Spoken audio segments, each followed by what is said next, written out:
ನಮಸ್ತೆ ಮಕ್ಕಳೇ, ನನ್ನ ಚಾನಲ್ಗೆ ಸ್ವಾಗತ. ಇವತ್ತಿನ ವಿಡಿಯೋದಲ್ಲಿ ಪದ್ಯ ಭಾಗದಲ್ಲಿ ನೋಡೋದಾದರೆ ಕಿತ್ತೂರು ಕೇಸರಿ, ಇದರ ಕವಿ ಪಾಗು ಸಿದ್ದಾಪುರ ಅಂತ. ಸೊ ಯಾರೆಲ್ಲ ನನ್ನ ಚಾನಲ್ನ ಸಬ್ಸ್ಕ್ರೈಬ್ ಮಾಡ್ಕೊಳ್ದೆ ಹಾಗೆ ನೋಡ್ತಿದ್ದೀರಾ, ಪ್ಲೀಸ್ ಸಬ್ಸ್ಕ್ರೈಬ್ ಮಾಡ್ಕೊಂಡು ನೋಡಿ, ಯಾಕಂದರೆ ನಾನು ಹಾಕೋ ಪ್ರತಿಯೊಂದು ವೀಡಿಯೋಸ್ ಕೂಡ ನೀವು ಮಿಸ್ ಮಾಡ್ಕೊಳ್ದೆ ನೋಡ್ಬೋದು. ಸೊ ಬನ್ನಿ ವಿಡಿಯೋ ಶುರು ಮಾಡೋಣ. ಈಗ ಮೊದಲನೇದಾಗಿ ಕವಿ ಕೃತಿ ಪರಿಚಯ ಮಾಡಿಕೊಡ್ತೀನಿ ಬನ್ನಿ. ಇವರ ಹೆಸರು ಪಾರುಗೊಂಡ ಗುರುಪಾದಪ್ಪ ಸಿದ್ದಾಪುರ. ಇವರ ಕಾವ್ಯನಾಮ ಬಂದು ಪಾಗು ಸಿದ್ದಾಪುರ. ಇವರು ವಿಜಯಪುರ ಅಂದರೆ ಬಿಜಾಪುರ ಜಿಲ್ಲೆಯ ಬಸವಣ್ಣ ಬಾಗೇವಾಡಿ ದಾಶಾಳ ಎಂಬ ಊರಿನಲ್ಲಿ ಜನಿಸಿದ್ರು. ಹಾಗೆ ಇವರು ಆರ್ಟ್ ಮಾಸ್ಟರಲ್ಲಿ ಪದವಿ ಪಡೆದರು. ಹಾಗೆ ಇವರು ರಾಜ್ಯ ಉತ್ತಮ ಶಿಕ್ಷಕ ಪ್ರಶಸ್ತಿ 2010ರಲ್ಲಿ ಪಡೆದುಕೊಂಡರು. ಇವರು ಅನೇಕ ಸಾಹಿತ್ಯ ಕೃತಿಗಳನ್ನು ನೀಡಿದ್ದಾರೆ. ಹಾಗೆ ಇವರ ಮಕ್ಕಳು ನೂರಾರು ಕವಿತೆಗಳು ಎಂಬ ಕೃತಿಯಿಂದ ಈ ಪದ್ಯವನ್ನು ಆರಿಸಿಕೊಳ್ಳಲಾಗಿದೆ. ಸೊ ಇದರೊಂದಿಗೆ ಕವಿ ಕೃತಿ ಪರಿಚಯ ಮುಗಿದಿದೆ. ಇದಾದ ನಂತರ ಅಭ್ಯಾಸಗಳಲ್ಲಿ ನೋಡೋದಾದರೆ ಅಭ್ಯಾಸಗಳು. ಸೊ ಆ ವಿಭಾಗಕ್ಕೆ ಬಂದರೆ ಬಿಟ್ಟ ಸ್ಥಳ ತುಂಬಿರಿ. ಮೊದಲನೇದಾಗಿ ಅನ್ನಕ್ಕೆ ಬಂದಿರುವ ಡ್ಯಾಶ್ ಮನ್ನಿಸದೆ. ಸೊ ಈ ಬಿಟ್ಟ ಸ್ಥಳವನ್ನು ತುಂಬಿಸಬೇಕು. ಹಾಗಾದರೆ ಮೊದಲನೇದಾಗಿ ಅನ್ನಕ್ಕೆ ಬಂದಿರುವ ಕುನ್ನಿಗಳ ಅಂತ ಬರೀರಿ. ಅಲ್ಲಿ ಕುನ್ನಿಗಳ, ಅನ್ನಕ್ಕೆ ಬಂದಿರುವ ಕುನ್ನಿಗಳ ಮನ್ನಿಸದೆ. ಎರಡನೇದಾಗಿ ಹೋದರಿ ಡ್ಯಾಶ್ ಪರಕೀಯರ ವಶಕ್ಕೆ. ಸೊ ಇಲ್ಲಿ ಏನು ಬರೀತೀರಾ ಅಂದರೆ ಸಿರಿನಾಡು ಪರಕೀಯರ ವಶಕ್ಕೆ, ಇಲ್ಲಿ ಸಿರಿನಾಡು ಅಂತ ಬರೀರಿ. ಮೂರನೇದಾಗಿ ಕರಿನೆಲದ ಗರಿಮೆಯ ತೋರಿಸಲು, ಕರಿನೆಲದ ಗರಿಮೆಯನ್ನು ತೋರಿಸಲು ಬಿಳಿಯರಿಗೆ ಅಂತ ಬರೀರಿ, ಬಿಳಿಯರಿಗೆ. ಆದಮೇಲೆ ಕೊನೆಯದಾಗಿ ಮಮ್ಮಲನೆ ಮರಗಿದಳು ಡ್ಯಾಶ್ ಕೊರಗಿದಳು. ಇಲ್ಲಿ ಏನು ಬರೀತೀರಾ ಅಂದರೆ ಮಮ್ಮಲನೆ ಮರಗಿದಳು ಮನ ನೊಂದು ಕೊರಗಿದಳು. ಆ ವಿಭಾಗ ನೋಡೋದಾದರೆ ಕೊಟ್ಟಿರುವ ಪದ ಬಳಸಿ ಸ್ವಂತ ವಾಕ್ಯ ಬರೆಯಿರಿ. ಮೊದಲನೇದಾಗಿ ಚರಿತ್ರೆ. ಚರಿತ್ರೆ ಅಂದರೆ ಏನು? ಚರಿತ್ರೆಯಲ್ಲಿನ ಮಹಾಪುರು ನಮಗೆ ಆದರ್ಶ. ಜಯಮಾಲೆ, ಯುದ್ಧದಲ್ಲಿ ಗೆದ್ದ ಸೈನಿಕರು ಜಯಮಾಲೆ ಧರಿಸಿದರು. ಮೂರನೇದಾಗಿ ಋಣ, ತಾಯಿನಾಡಿನ ಋಣವನ್ನು ಪ್ರತಿಯೊಬ್ಬರೂ ತೀರಿಸಬೇಕು. ಇದಾದ ನಂತರ ಈ ವಿಭಾಗ ಒಂದೊಂದು ವಾಕ್ಯದಲ್ಲಿ ಉತ್ತರ ಬರೆಯಿರಿ. ಆ ಚೆನ್ನಮ್ಮ ಏನೆಂದು ಕನವರಿಸಿ ಹಲ್ಲು ಕಡಿದಳು. ಸಿರಿನಾಡು ಪರಕೀಯರ ವಶಕ್ಕೆ ಹೋದರೆ ಮನಸಜ್ಜನ ಮನಸ್ಸಿಗೆ ನೋವಾಗಬಹುದು ಎಂದು ಕನವರಿಸಿ ಚೆನ್ನಮ್ಮ ಹಲ್ಲು ಕಡಿದಳು.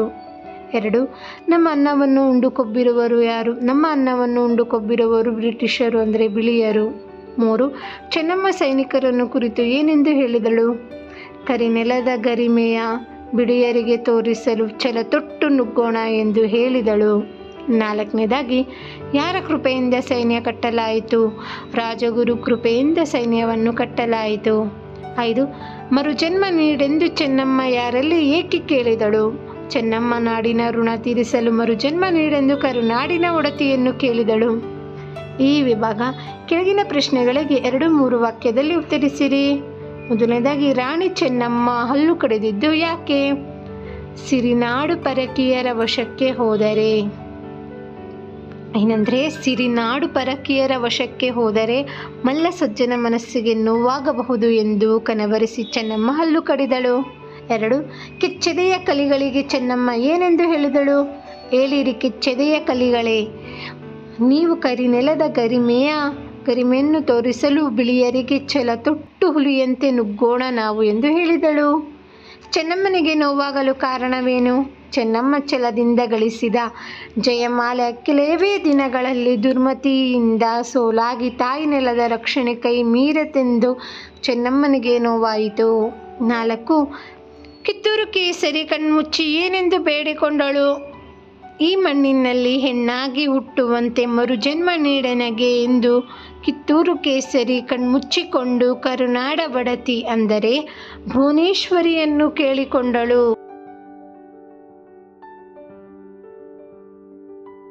ವಿಭಾಗ ನೋಡೋದಾದರೆ ಪದ್ಯ ಪೂರ್ಣಗೊಳಿಸಿರಿ. ಇಲ್ಲಿ ಮಲ್ಲಸರ್ಜನ ಇಲ್ಲಿದೆ ನೋಡಿ. ಮಲ್ಲ ಸಜ್ಜನ ಮನಕ್ಕೆ ಅಲ್ಲಿಂದ ಎರಡದು ಹಲ್ ಕಡಿದಳ ಆಕೆ ಗಂಟನು ಬರೆಯಬೇಕು. ಇದಾದ ನಂತರ ಇನ್ನೊಂದು ಪ್ಯಾರಾಗ್ರಾಫ್ ಕೊಟ್ಟಿದ್ದಾರೆ. ಅದು ಯಾವುದಪ್ಪ ಅಂದರೆ ಇಲ್ಲಿ ನೋಡಿ,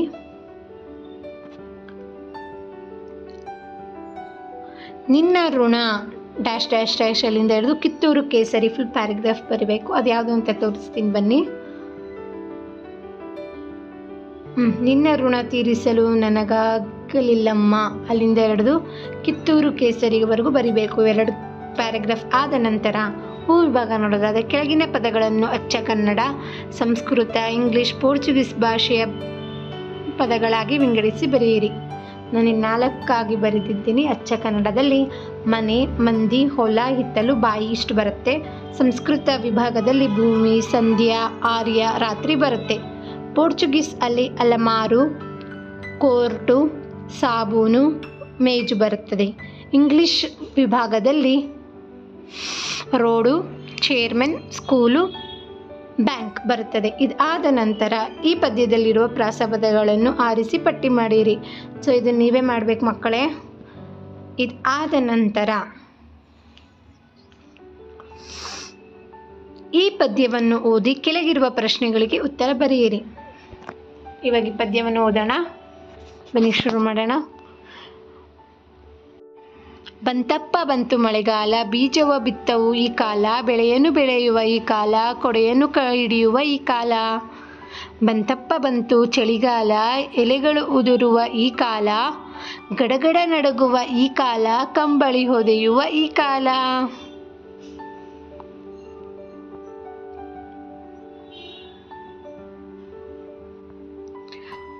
ಬಂತಪ್ಪ ಬಂತು ಬೇಸಿಗೆ ಕಾಲ, ನೀರನ್ನು ಕುಡಿಯುವ ಈ ಕಾಲ, ಮಾವು ಸಿಗುವ ಈ ಕಾಲ, ಬಿಸಿಲಿಗೆ ಒಣಗುವ ಈ ಕಾಲ. ಇದಾದ ನಂತರ ಅರ್ಥ ಮಾಡಿಕೊಂಡ ನಂತರ ಪ್ರಶ್ನೆಗಳು ಕೇಳಿದರೆ, ಕಾಲಗಳು ಯಾವ್ಯಾವು? ಕಾಲಗಳು 3 ಕಾಲಗಳಿವೆ. ಅವು ಮಳೆಗಾಲ, ಚಳಿಗಾಲ, ಬೇಸಿಗೆ ಕಾಲ. 2ನೇ ಪ್ರಶ್ನೆ, ಭೂಮಿಯ ಮೇಲೆ ಕಾಲಗಳು ಹೇಗೆ ಉಂಟಾಗುತ್ತದೆ? ಹೇಗೆ ಅಂದರೆ ಋತುಮಾನಗಳಿಂದ ಕಾಲಗಳು ಉಂಟಾಗುತ್ತದೆ.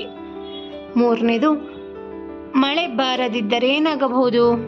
ಮಳೆ ಬರದಿದ್ದರೆ ಕುಡಿಯಲು, ಬಳಸಲು, ಬೆಳೆಗಳನ್ನು ಬೆಳೆಸಲು ನೀರೇ ಇಲ್ಲದಂತಾಗುತ್ತದೆ. ಮಳೆ ಬಾರದಿದ್ದರೆ ಭೂಮಿಯ ನಾಶವಾಗುತ್ತದೆ. 4, ಚಳಿಗಾಲ ಅಗತ್ಯವಿದೆಯೇ? ಹೌದು, ಚಳಿಗಾಲ ಅಗತ್ಯವಿದೆ.